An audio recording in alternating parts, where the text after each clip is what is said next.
Tight করে বসে। এইখানে বসার পর বিজয়ী হলো তারা যারা শেষ পর্যন্ত শুনে যাবে, আর শয়তানের কাছে পরাজিত হলো তারা যারা মাঝপথে দৌড় মারবে। ঠিক না বেঠিক? বিশ্বনবী বলেন, আশ-শাইতানু জাসিমুন আলা কলবি বনি আদম ওয়া ফি রিওয়ায়াতিন উখরা আশ-শাইতানু জাসিমুন আলা কুলুবি বনি আদম। আদম সন্তানের অন্তরের ভিতরে যোগ যেভাবে মানুষের পায়ের ভিতরে রক্ত খাওয়ার জন্য বেঁচে থাকে, রক্ত না খাওয়ার আগ পর্যন্ত ছাড়ে না, ঠিক তেমনি ভাবে শয়তানের কাজ হলো শয়তান মানুষের অন্তরের ভিতরে কুমন্ত্রণার জালকে ছিন্ন করে, কুমন্ত্রণার জালকে বিস্তার করে শয়তান লেগে থাকে কোরআনের মাহফিল থেকে উঠে না যাওয়ার আগ পর্যন্ত ছাড়ে না। ঠিক না বেঠিক? তাহলে যারা উঠবে জিতলো না হারলো? আপনারা কারা কারা হারবেন একটু হাত দেবেন। হুশ আছে সবার? 3 শ্রেণীর মানুষের কোনো কিছু আল্লাহ কাউন্ট করেন না, মানে লেখেন না। নাম্বার 1, রুফি আল কালামু আনিস সালাসা, 3 জনের কাছ থেকে কলম বন্ধ। নাম্বার 1 হচ্ছে আনিন নাইমি হাত্তা ইস্তাইকাজ, যে ব্যক্তিটি ঘুমিয়ে আছে উঠার আগ পর্যন্ত কলম বন্ধ রাখেন কে? আল্লাহ। ওয়াজ শুনলে আবার ওয়াজ ভুল ব্যাখ্যা করেন না। কালকে থেকে প্রত্যেকদিন 8টার সময় উঠতে ফজর নামাজ পড়বেন আর কইবেন আল্লাহ তো কলম বন্ধ রাখে, তাইলে 8টার সময় উঠতে পড়লেই সারবো। ঠিক না বেঠিক? এইটা না। যদি হঠাৎ কোনোদিন ঘুমের ঘোরে আপনার ফজরের নামাজটা ছুটে যায় আর উঠার সঙ্গে সঙ্গে প্রথমেই যদি আপনি নামাজটা পড়েন, আল্লাহ পাক নামাজটা আদায় করলে যে সওয়াব হতো পুরা সওয়াবটা আল্লাহ লিখে দিবেন। সুবহানাল্লাহ। 2 নম্বরে কলম বন্ধ থাকে কার? আনিস সাবি হাত্তা ইয়াবলুগ, শিশু বাচ্চাগুলার যতক্ষণ না তারা যুবক না হয়, বালেগ না হয়, ওই বালেগ না হওয়ার আগ পর্যন্ত আল্লাহ রাব্বুল আলামিন কলমটাকে বন্ধ রাখেন। জোরে বলি সুবহানাল্লাহ। আল্লাহর কত দয়া দেখছেন। 3 নম্বরে ওয়া আনিল মাজনুন হাত্তা ইয়াকিল, একটা পাগল অথবা বেহুশ যারা, হুশ ছাড়া মানুষগুলার মুখ থেকে যা বের হয় আল্লাহ পাক সেটাকে কি রাখেন? আন্ডার রেকর্ড রাখেন, যেটা রেকর্ড করার দরকার নেই। এটা হুশ ছাড়া বলছে। আলহামদুলিল্লাহ, এখানে বসার পর আমি লক্ষ্য করেছি সবার হুশ আছে। আল্লাহ পাক হুশের সাথে বেহুশ না হয়ে হুশের ওয়াজ শোনার তৌফিক দান করুক বলে আমিন। বাংলাদেশে ওয়াজ হয় 2 ভাবে, এগুলা কিন্তু আমার ভূমিকা কথা চলতেছে। কি কথা? কারণ ওয়াজ বুঝতে হলে আগে ভূমিকা বোঝা লাগবে। ভূমিকা যত সুন্দর ওয়াজ তত বোঝা হবে। ঠিক না বেঠিক? সূরাতুল ফাতিহা এত সুন্দর হওয়ার কারণে কোরআনের ভিতরে মজা বাড়াই দিয়েছেন কে? আল্লাহ তাআলা। এজন্য ভূমিকা বুঝতে হবে। বলেন তো ভূমিকার ছিলাম কোথায়? কোথায় ছিলাম? হ্যাঁ মাশাআল্লাহ। কে কইছে 2 ধরনের ওয়াজ? দেখছেন নি? এই মিয়ার মনোযোগ বেশি না কম? এই মিয়ার মনোযোগ বেশি। আল্লাহ এই মিয়ারে বরকত দিয়ে দেখো না। আমি কিন্তু আপনারা যদি এখন বলেন পুরা ফেনীর ভাষায় আমি ওয়াজ করতে পারবো, একদম মানে শুরু থেকে নিয়ে শেষ পর্যন্ত। কারণ আমি এই দেশটাকে ভালোবাসি। এদেশের মানুষের ইতিহাস এমন, এই বাংলাদেশে যদি গত 30টা বছর পিছনের দিকে তাকানো হয়, গোটা বাংলাদেশে যাদের মাধ্যমে আইম্মাতুল মাসাজিদ গঠন হয়েছে, ওলামায়ে কেরাম তৈরি হয়েছে, কোনো সন্দেহ নাই এই সেই মাটি যেই মাটির লোকেরা গিয়ে গোটা বাংলাদেশে আলেম তৈরি করেছে। ঠিক না বেঠিক? এজন্য এই মাটির ভিতরে গালি দিলেও সেখানে আল্লাহর নাম থাকে। খোদা ঠাডা ফরক তোর উপরে, ঠাডা ফরবো কার? আল্লাহর গজব ফরক। তুই ইচ্ছে কথা কেমনে করলি? আল্লাহর কথা আছে না নাই? সব জায়গায় আল্লাহর কথা আছে। এজন্য এই মানুষগুলো ধর্মপ্রাণ। আল্লাহ তুমি কবুল করো বলে আমি বলছিলাম বাংলাদেশে ওয়াজ হয় 2 ধরনের। এক ধরনের ওয়াজ হলো বেশি কথায় কম লাভ, আরেক ধরনের ওয়াজ হলো কম কথায় বেশি লাভ। এখন আপনাদের কাছে প্রশ্ন করি, কোনটা শুনবেন আজকে? মাশাআল্লাহ, আপনারা এমনি চালাক মানুষ। কম কথা বেশি লাভ, বেশি কথায় কম লাভ এগুলোর দরকার নেই। আজকে কম কথায় বেশি লাভ লই বাড়ি যাবো। রাজি আছেন? জোরে বলেন রাজি আছেন? আল্লাহ তুমি কবুল করো বলে আমি। শেষ ভূমিকা। এবার আসুন, যারা আজকে আমরা এখানে বসেছি আমাদের একটা পরিচয় আছে না নাই?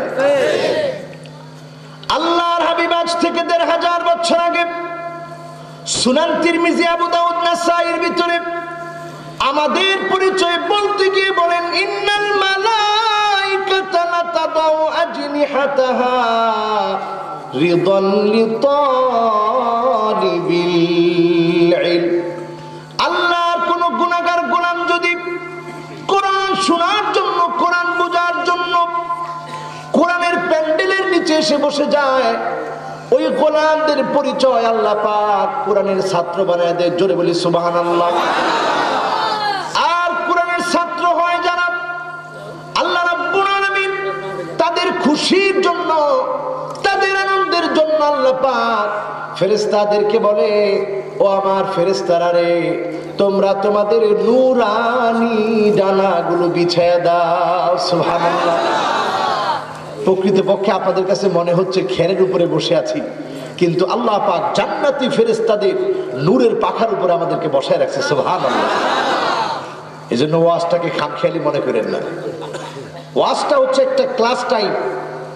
গোটা বাংলাদেশের ইউনিভার্সিটির মধ্যে যেমন দার্স হয়, ক্লাস হয়, এইরকম একটা ক্লাস হচ্ছে এই ওয়াজগুলা বাংলাদেশের জন্য রহমত। জোরে বলি আলহামদুলিল্লাহ।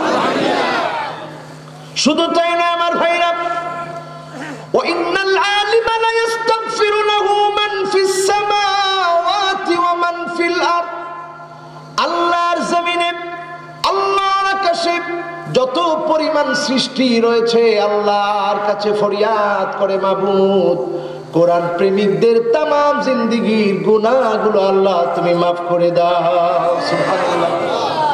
শুধু তাই নয়, হাত্তাল হিতানু ফি জাওফিল মা, গভীর সমুদ্রের ভিতরে, নদীগুলোর ভিতরে, পুকুরগুলোর ভিতরে যত প্রজাতির মাছ রয়েছে আল্লাহর কাছে ফরিয়াদ করে, মাবুদ কোরআন প্রেমিকদের তামাম জিন্দেগীর গুনাহগুলো আল্লাহ তুমি মাফ করে দাও। আল্লাহু আকবার। খুশি না বেজার? বুঝা না না বুঝা? বুঝা কেন? না বুঝি খুশি হওয়ার দরকার নেই। যদি না বুঝি, এখন অনেকটা না বুঝি খুশি হয়েছে। যদি খুশি বেশি হইতেন তো জোরে সোরে কইতেন খুশি। ঠিক না ঠিক? সুবহানাল্লাহর আওয়াজ আস্তে করবেন না জোরে করবেন? নেতাগো পিছনে স্লোগান দিতে দিতে গলা শেষ করে ফেলাইছেন। সব আসেনি কোনো? কি সব নেতাগুলোর পিছনে আমরা স্লোগান দেই। আহা মুসলমান, অথচ যদি আল্লাহর কোরআনের মাজলিসে বসে আলহামদুলিল্লাহ বলতে পারতেন, আল্লাহু আকবার বলতে পারতেন, সুবহানাল্লাহ বলতে পারতেন, এর সওয়াব দিয়ে আল্লাহ পাক শূন্য আমলনামাটাকে পরিপূর্ণ করে জান্নাতি বানাই দিতে পারেন। সুবহানাল্লাহ। তাহলে আসতে না জোরে? এই জমিন কার? স্লোগান হবে কার? জোরে সোরে একজন স্লোগান দেন তো দেখি। নারায়ে তাকবীর, আল্লাহু আকবার, আল কোরআনের আলো, আল হাদিসের আলো, নারায়ে তাকবীর। মাশাআল্লাহ। এই স্লোগান কার? নাকি কোন দলের? হ্যাঁ, এই স্লোগান আমার আল্লাহর। আল্লাহ নিজে বলেছেন, ওয়াকাব্বিরহু তাকবীরা। জমিন আমার, আমার নামে স্লোগান হবে। আমার স্লোগান এমন বড়ত্বের সাথে হবে, আমার স্লোগানের সাথে কোনো তুলনা হতে পারে না। ঠিক না বেঠিক? স্লোগান কার? জোরে কোন কার? জমিন আল্লাহর, স্লোগান হবে আল্লাহর। জমিন আল্লাহর, কোরআনের কথা দিয়ে পরিপূর্ণ হবে। ঠিক না বেঠিক? যদি কেউ বাধা দেয়, রক্ত দিতে আমরা প্রস্তুত আছি। ঠিক না বেঠিক? মুসলমান, এই কথাগুলো রাজনৈতিক কথা নয়, এই কথাগুলো ঈমানের কথা। যদি আপনার ভালো না লাগে, মনে করবেন ঈমানের ভিতরে ঘুম ধরে গেছে। ঠিক না বেঠিক? ও মুসলমান, আল্লাহর নবী পৃথিবীতে আগমন করেছেন, এই উম্মতদের জন্য সারাটা জিন্দেগি কেঁদেছেন। উম্মতের কান্ডারি নবী গোটা জিন্দেগি ভর উম্মতের জন্য কাঁদলেন। উম্মতের জন্য কত মায়া। আজকের আলোচনার বিষয় হলো পরকালীন জবাবদিহি। তারা আল্লাহর ভয়। আল্লাহকে কারা ভয় করে? পরকালীন জবাবদিহিতার ব্যাপারে কাদের ভয় আছে, এই ব্যাপারে আজকে আলোচনা করব। তার আগে বলতে চাই, আল্লাহ রাব্বুল আলামিন তার রাসূলকে দুনিয়াতে প্রেরণ করলেন। রাসূলের আগমনকে আল্লাহ পাক বিভিন্ন ভাবে বিশেষিত করেছেন। সকলে একবার রাসূলের নাম শুনে জবান খুলে বলি, মুহাম্মাদুর রাসূলুল্লাহ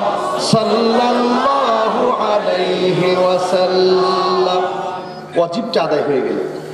যদি এই ওয়াজিবটা আদায় না করতেন তাহলে গুনাহগার হতে হতো। তো আমরা ওয়াজিবটা আদায় করে নিলাম। সময়ের ফাঁকে ফাঁকে যখন রাসূলের নাম আসবে তখন সাল্লাল্লাহু আলাইহি ওয়াসাল্লাম বলাটা হবে সুন্নাত। বলাটা কি? ওয়াজিব তরক করলে গুনাহ হয়, আর সুন্নত আমরা আদায় করব শাফাআতের আশায়। কিসের আশায়? আমার ভাইরা, আল্লাহর নবী পৃথিবীতে আগমন করলেন। আল্লাহ পাক বলছেন ওয়া কুনতুম আলা শাফা হুফরাতিন মিনান নার। দুনিয়ার মানুষেরা তোমরা ছিলে জাহান্নামের দ্বার প্রান্তে, ফাআনকাযাকুম মিনহা। আর সেই জাহান্নামের দ্বার প্রান্ত থেকে রাসূল তোমাদেরকে ডেকেছেন আল্লাহর জান্নাতের পথে, ডেকে ডেকে উম্মাতগুলোকে জান্নাতের পথ দেখিয়েছেন। জোরে বলি সুবহানাল্লাহ। এজন্য আল্লাহ পাক কোরআন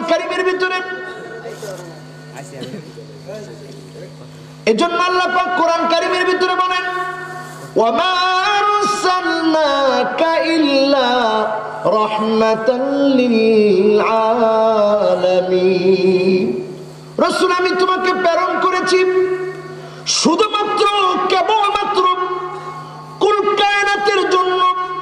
যেই সৃষ্টি আমরা দেখি আর যেই সৃষ্টি আমরা দেখি না, সব সৃষ্টির জন্য আমি তোমাকে রহমত বানায় পাঠিয়ে দিয়েছি। আমার রাসূলকে আল্লাহ পাক রহমত হিসেবে পাঠিয়েছেন। সেই রহমত যদি আপনাদের এলাকার কোনো পানির ভিতরে ডুবে দেয় আর সেটা থেকে কেউ যদি টেনে উদ্ধার করে, তখন আপনি বলবেন ভাই আমি তুমি চোখের পানির ভিতরে ডুবে দিলাম, তুমি আমাকে টেনে উদ্ধার করেছো, বড় রহমত করেছো, বড় কি করেছো, কি করেছো। এমন কিছু আপনার যদি কেউ করে দিতে, সেখান থেকে যদি কেউ নিজের জীবনটাকে রেখে একজন থেকে উদ্ধার করে, মানুষের কথা তখন এমন হয় ভাই একটু হলে আপনার ভিতরে আপনি দিতাম, সেখান থেকে তুমি টেনে উদ্ধার করেছো, তুমি আমার জন্য রহমত করেছো। আল্লাহু আকবার। রাসূলের পরিচয় করাচ্ছেন, রাসূলকে নাসিব করা, রাসূলকে দুনিয়াতে পাঠানো, যতটুকু কারণ আছে কোথাও আছে ওয়া আরসালনাকা আলাইহিম ওয়াকিলা। নবী, আপনাকে আল্লাহ প্রেরণ করেছি ওকিল হিসেবে, অভিভাবক হিসেবে। আপনার গুনাহ করে যখন জাহান্নামে চলে যাবে, ওই জাহান্নামের আমি আল্লাহ রাব্বুল আলামিন আপনাকে প্রেরণ করেছি। সুবহানাল্লাহ।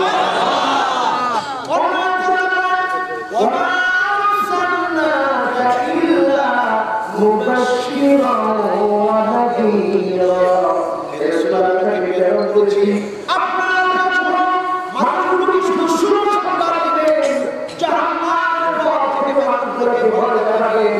যে আল্লাহ তাআলা ঈমান বলেন ওয়া মা আরসালনাকা ইল্লা মুবাশশিরান ওয়া নাযীরা। কেউ কথা বলবে না, কোনো কথা হবে না, ডানে বামে কোনো কথা চলবে না। আল্লাহ রাব্বুল আলামিন বলেন ওয়া মা আরসালনাকা ইল্লা মুবাশশিরান ওয়া নাযীরা। হে রাসূল, আপনাকে প্রেরণ করেছি মুবাশশির হিসেবে, শুভ সংবাদ দিবেন এই জন্য। তার মানে আল্লাহর নবী দুনিয়ার মানুষগুলোকে শুভ সংবাদ দিয়েছেন, জাহান্নামের ভয় দেখিয়েছেন। আল্লাহ রাব্বুল আলামিনের কাছে একটা বিচারালয় হবে, যেই বিচারালয়ের মালিক হবেন আল্লাহ। সূরাতুল ফাতিহার ভিতরে প্রতিনিয়ত আমরা পড়ি মালিকি ইয়াউমিদ্দিন। বিচারের একটা দিন হবে। দুনিয়ার বিচার শেষ বিচার নয়, এই বিচারের পরে একটা বিচার হবে। দুনিয়ার বিচারের ভিতরে মিথ্যা থাকতে পারে, প্রহসন থাকতে পারে, রাজনৈতিক দাঙ্গা হাঙ্গামা থাকতে পারে, মিথ্যা থাকতে পারে, মিথ্যা সাক্ষী থাকতে পারে, কিন্তু আল্লাহ রাব্বুল আলামিন এমন বিচার দিনের মালিক হবে সেই বিচারের দিনে কোনো ঘুষ সুদ অন্যায় অবিচার কোনো কিছু চলবে না। সেই বিচারালয়ের মালিক হবেন আমার আল্লাহ। জোরে বলেন কে? আরো জোরে কে? আল্লাহর নামটা উচ্চারণ করলে উপকার কি জানেন? আল্লাহ এই নামটি ধনাত্মক এবং ঋণাত্মক এমন শব্দবলী দিয়ে আল্লাহ রাব্বুল আলামিনের নামটি সুগঠিত হয়েছে। হুয়া আলামুন লিযাতি ওয়াজিবিল উজুব মুস্তাজমিউন লিজামিইল মাহামিদি ওয়াল মাহাসিনি মুনাজ্জাহুন আনিন নুকসানি ওয়াস সায়ান। আল্লাহর নামটি এত পবিত্র, এই নামের ভিতরে অক্ষরগুলো এত সুন্দর, এত সুগঠিত। এই নামটি পবিত্রতম নাম, প্রশংসার সবটুকুন, সৌন্দর্যের সবটুকুন, সব পরিপূর্ণতা আল্লাহ পাক তার নামটার ভিতরে ঢেলে দিয়েছেন। জোরে বলি সুবহানাল্লাহ। তাহলে আল্লাহর নাম আসছে না জোরে? জোরে কোন তো আল্লাহ, আরো চিৎকার করে আল্লাহ।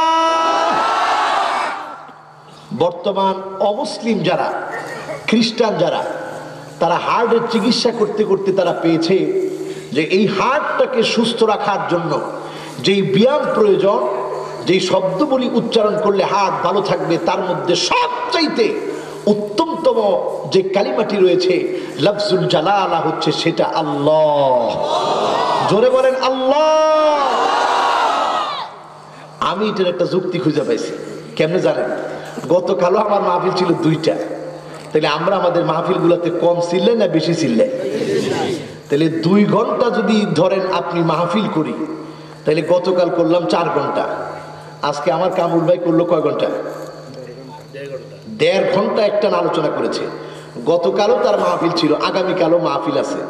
কণ্ঠের ভিতরে কি বোঝা যায়? কিন্তু রাজনৈতিক নেতাগুলা দেখবেন মাইকের সামনে দাঁড়ায়, আগামী বছর যদি আমরা নির্বাচিত হই, নির্বাচিত হওয়ার পর জাতির ভাগ্যে এটা করে দিব, সেটা করে দিব, ভাগ্যের উন্নয়ন হবে, আমাদের দ্বারাই জাতির এই হয়েছে সেই হয়েছে। বক্তব্যের সময় হচ্ছে ডেস্টিনেশন মাত্র 7 মিনিট। কয় মিনিট? 7 মিনিট পরে পরের দিন জিজ্ঞেস কি হয়েছে, গলা ফুলে গেছে। ঠিক না বে? ঠিক। কারণ যে কথাগুলোর ভিতরে আল্লাহর কথা নাই, ওই কথাগুলো বেশি বললে গলা ফুলে যায়। আর যেটার ভিতরে আল্লাহর কথা আছে, ওই কথা বেশি বেশি বললে আল্লাহ হাতটাকে ওপেন করে দেন। ঠিক না বে? ঠিক। এই জন্য বক্তাকে গলা ভাঙেনি। গলা ভাঙলে ওয়াজ করবো কেমনে? সুবহানাল্লাহ। সে আল্লাহর একটু মন থেকে, প্রাণ থেকে, হৃদয় খুলে একটা ডাক দেন তো, আল্লাহ আল্লাহ আল্লাহ। আয় আল্লাহ, আমরা তোমাকে ডেকেছি, পৃথিবীর কাউকে ডাকি নাই। আমরা ভয় করি কাকে? আল্লাহ রাব্বুল আলামিন নবী মুহাম্মদ সাল্লাল্লাহু আলাইহি ওয়াসাল্লামকে প্রেরণ করলেন। আল্লাহর নবী দিন প্রতিষ্ঠার জন্য কত কষ্ট করেছেন। আল্লাহর নবীর কাজ ছিল মানুষগুলাকে পরকালীন জবাবদিহিতা শেখানো। আল্লাহ সেই দিনের মালিক হবে, বিচারটা খুব কঠিন হবে বুঝানো। এই দায়িত্ব নিয়ে নবীজি পৃথিবীতে আসলেন। আসার পর আল্লাহর নবী এত কষ্ট করলেন। মুসালসাল এমন 6টা মাস ছিল, এমন 6টা মাস ছিল।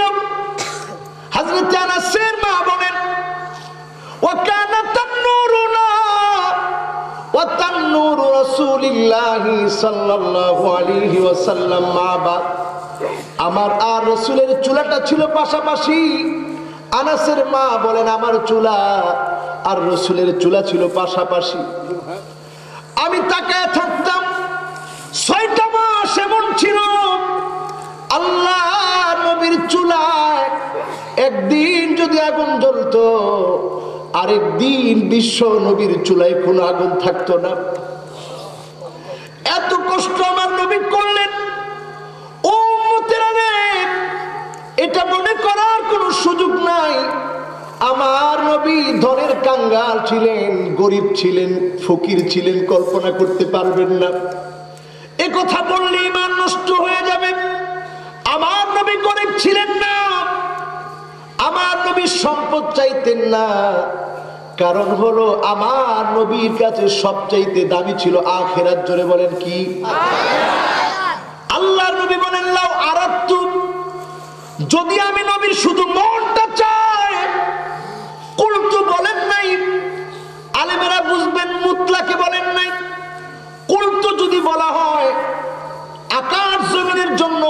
স্বাভাবিক হয়ে যাবে। এজন্য নবীজি কুলতু বলেন না, আল্লাহর নবী বলেন লাউ আরাতু, যদি আমার মনটা শুধু চায়, লাসারাল উহুদু যাহাবা, 8 কিলোমিটার লম্বা উহুদ পাহাড়টা শুধু যদি আমি নবীর মনটা চায়, 8 কিলোমিটার লম্বা উহুদ পাহাড়টা সোনা আর রূপা হয়ে আমি নবীর ডান আর বাম দিক দিয়ে চলা শুরু করে দিবে। সুবহানাল্লাহ। রাসূল গরীব ছিলেন না, কিন্তু কি পরিমাণ কষ্ট করেছেন। হযরত ওমর ফারুক রাদিয়াল্লাহু তাআলা আনহু আল্লাহর নবীর ঘরে প্রবেশ করলেন অনুমতি নিয়ে। প্রবেশ করার পর বিশ্ব নবী শোয়া থেকে উঠলেন, ওমর পিঠ মোবারকের দিকে তাকিয়ে হাউমাউ করে কেঁদে ফেললেন। ওমরের কান্না দেখে রাসূল জিজ্ঞাসা করেন, মা ইউবকিকা ইয়া ওমর, ওমর কোন জিনিস তোমাকে কাঁদায়, কেন তুমি কাঁদো? ওমর বললেন, ইয়া রাসূলুল্লাহ, ইয়া হাবিবাল্লাহ, রোম পারস্যের সম্রাটদের কি এমন আছে যে জিনিসটা আপনার নাই? আপনি রহমাতুল লিল আলামিন, আপনি তো হাবিবুল্লাহ। ঘুম থেকে ওঠার পর আপনার পিঠের ভিতরে দাগ পড়ে যায়,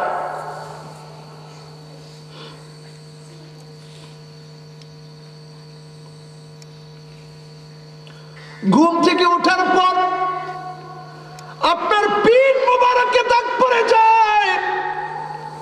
কুল কায়নাতের সম্রাট আপনি, আপনার পিঠে দাগ পড়ে যায়। ঘুম থেকে ওঠার পর আপনার পিঠের দিকে তাকানো যায় না। রোম পারস্যের সম্রাটদের কি এমন আছে যেই জিনিসটা আপনার নাই?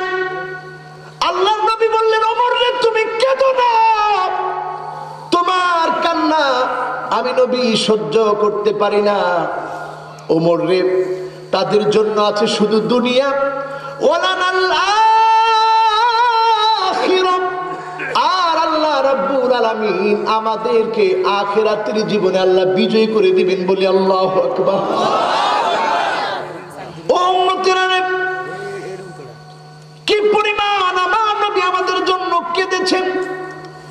আম্মা জান হযরত আয়েশা বলেন, গভীর রজনীতে রাসূলের কান্নায় আমি আয়েশার ঘুম ভেঙে যেত।